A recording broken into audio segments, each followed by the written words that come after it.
Hello and welcome, ladies and gentlemen, to the news from SABA Satellite Channel from Mary. Here are tonight's top stories. President Al-Alimi exchanges National Day greetings with Jordan and Argentina.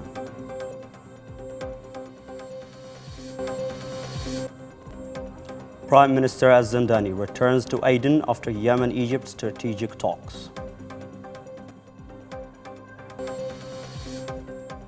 Security forces arrest main suspect in ICRC staff killing.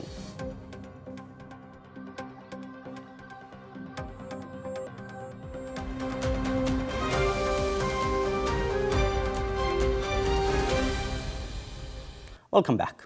President of the Presidential Leadership Council, Dr. Rashad Mohammed Al-Alimi, received a congratulatory message from King Abdullah II of Jordan on the occasion of Yemen's 36th National Day, May 22nd.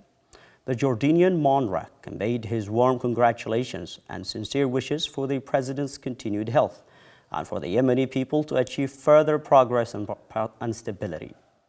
In a reciprocal gesture, President Al-Alimi sent a message of congratulations to King Abdullah II on the occasion of Jordan's Independence Day, expressing his best wishes for the king's continued well-being and for the Jordanian people's continued prosperity.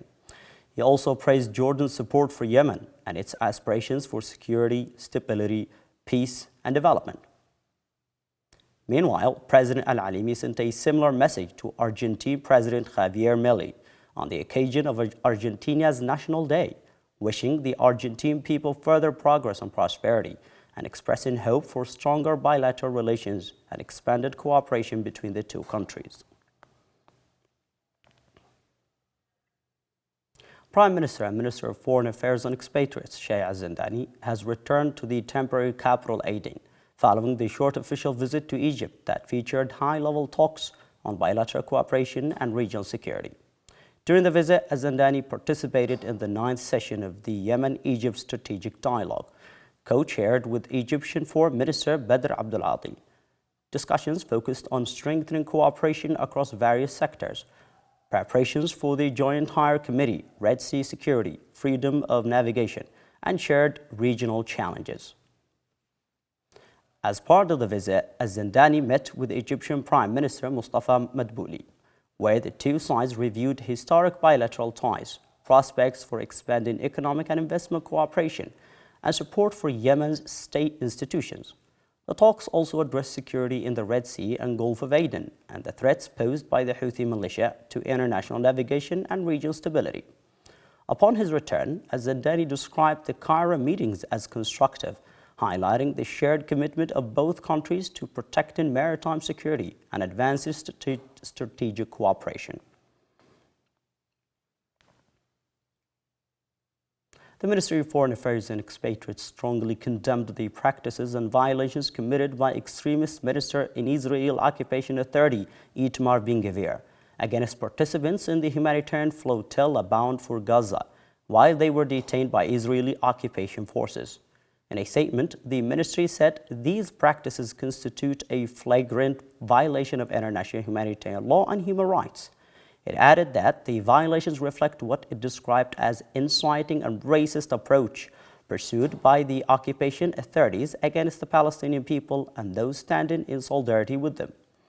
Yemen called on the international community to assume its responsibilities, stop the repeated violations, hold those responsible accountable, and ensure the protection and dignity of the detainees under international law.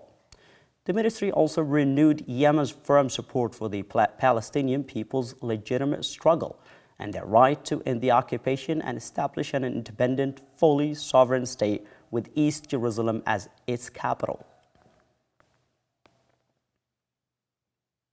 Minister of Planning and International Cooperation Afrah Zubat discussed today with Japan's ambassador to Yemen, Yuichi Nakashima, ways to strengthen bilateral cooperation, joint development project, and Japan's technical and economic support for Yemen.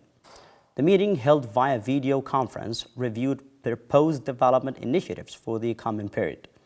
These include a workshop on Yemen's reconstruction, drawing on Japan's post-war recovery and reconstruction experience, expected to be held next month in Aden, with the participation of government and international partners.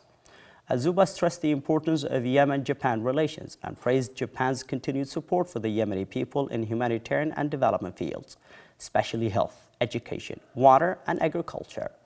For his part, the Japanese ambassador expressed his country's readiness to strengthen partnership with Yemen and provide further support for strategic projects that meet Yemen's current and future development needs.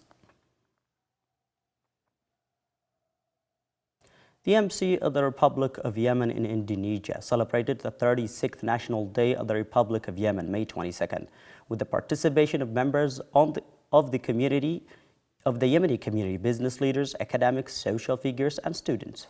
Yemen's ambassador to Indonesia, Salim Al-Faqih, said the occasion holds deep national significance for Yemenis and represents a major milestone in the country's modern history. He stressed the importance of unity, prioritizing the national interest, persevering Yemen's state institutions, restoring security and stability, and easing citizens' suffering. The ambassador also praised the government's economic, financial, and administrative reforms and its efforts to strengthen state institutions and improve performance. Al-Faqih affirmed that the embassy will continue supporting the Yemeni community, facilitating their affairs, strengthening their connection with Yemen, and promoting solidarity among them. He also praised the distinguished relations between Yemen and Indonesia and Jakarta's supportive position toward Yemen.